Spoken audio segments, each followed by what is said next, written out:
India Pakistan एक मरतबा फिर आमने सामने मुकाबला, हम यही अज्यूम कर लेते हैं कि होगा। देखिए, दो तरीके होते हैं तैयारी के मेंटली। एक तो आप प्रैक्टिस कर रहे हैं, ज़बरदस्ती जाके ग्राउंड गीला है वो कर रहे हैं। मैं इस चीज़ को कभी फेवर नहीं करने वाला था। जो अगर आपको फैसिलिटीज़ हैं तो आप जाके प्रैक्टिस करें, हल्की फुल्की ट्रेनिंग। लेकिन उन्होंने यही सोचा होगा कि हम रिलैक्स करते हैं और मैच की सुबह जाके पूरी टीम प्रैक्टिस करती है, ट्रेनिंग करती है, तो वो चीज़ हो जाती है। That is not a big issue. Faheem Ashraf का जहाँ तक सवाल है टीम में आना, आप मुझे ऑप्शन बताइए क्या हमारे पास कोई इतना अच्छा स्पिनर नहीं है। नवाज है, नवाज के ऊपर कॉन्फिडेंस नहीं आ रहा, बाबर को, कप्तान को यही होगा। परफॉर्म नहीं कर पाए ना सर, पिटे 21 ओवर हुए थे स्पिनर्स के साथ जिसके अंदर नवाज नॉट जस्ट दैट, तुम अगर 2 रोज से यहाँ गेंदें देखो, जो आज बांग्लादेश के भी बॉलर्स थे, शरीफुल को भी देख लो, तस्कीन को भी देख लो, और फिर जो श्रीलंका के बॉलर्स आए, गेंद स्विंग हो रही है, राइट।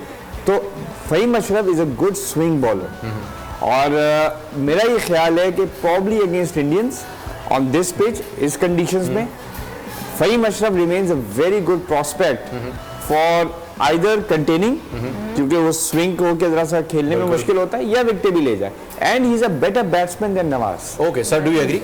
नहीं, मैं सिर्फ ये कह रहा हूँ, ठीक है ऑलराउंडर है वो करने का, लेकिन स्पिन को आपने देखा नहीं आज जो उनका लेफ्ट आर्म ने स्पिन किया है उनके श्रीलंका। लेकिन जैसे जवाब दिया ना कि नवाज की वो इफेक्टिवनेस आई नहीं है, वही कागज पे तो वो स्पिनर है, बट उसकी गेंद नहीं टर्न हो रही। इंडिया के पास स्पिनर बहुत अच्छे हैं सर। मैं यही बात कह रहा हूँ कि इसका मतलब कप्तान को कॉन्फिडेंस नहीं आ रहा। गुड फाइन, ठीक है, फ़हीम अशरफ को खिलाया है, बड़ा अच्छा ऑलराउंडर है। I hope he comes good for Pakistan.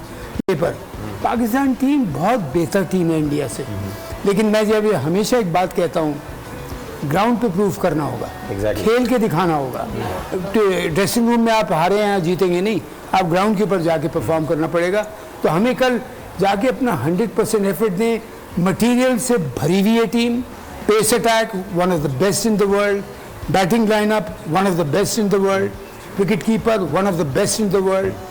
हमारा कप्तान माशाल्लाह एवरी डे इम्प्रूव कर रहा है, बड़ा ठीक है, फर्स्ट क्लास, और फिर टॉप क्लास नंबर 1 बैट्समैन है, one of the best in the world. तो है मटीरियल, सारा कुछ है। अब बात यह है कि आपके पास, देखिए एक जगह और प्रेशर क्या हो जाता है कि जब आपके पास सारे रिसोर्सेज हैं तो आप उसको यूटिलाइज ना कर पाएँ। ये हमें ख्याल रखना, ये बाबर को, कि मेरे पास जो रिसोर्सेज हैं इतने ज़बरदस्त तरीके से मैंने यूज़ करने कि अपोजिशन को मैं सेटल ना होने दूँ। और ये जो चेंजेस आते हैं ना गेम प्लान में, game plan is so important. जहाँ देखा एक पार्टनरशिप लगी है, टक करके अपोजिशन को आप सेटल ना होने दें, ज़रा सा वो सेटल हो, उनको डिस्टर्ब करें किसी अपनी बॉलिंग चेंजेस से, फील्ड प्लेसमेंट से। ऐसा तक होता है, यकीन कीजिए, यहाँ पे एक सामने क्लोजिंग फील्डर खड़ा हुआ है, एक उधर पीछे खड़ा हुआ है, इसको यहाँ से उधर भेजा, उसको यहाँ से यहाँ बुलाया, कुछ नहीं हुआ। लेकिन बैट्समैन सोच रहा है इसने क्यों किया भाई। ये होती है सारी गिमिक्स जो आप, हाँ, ये आपकी बैट्समैन की कॉन्सेंट्रेशन हटाने के लिए।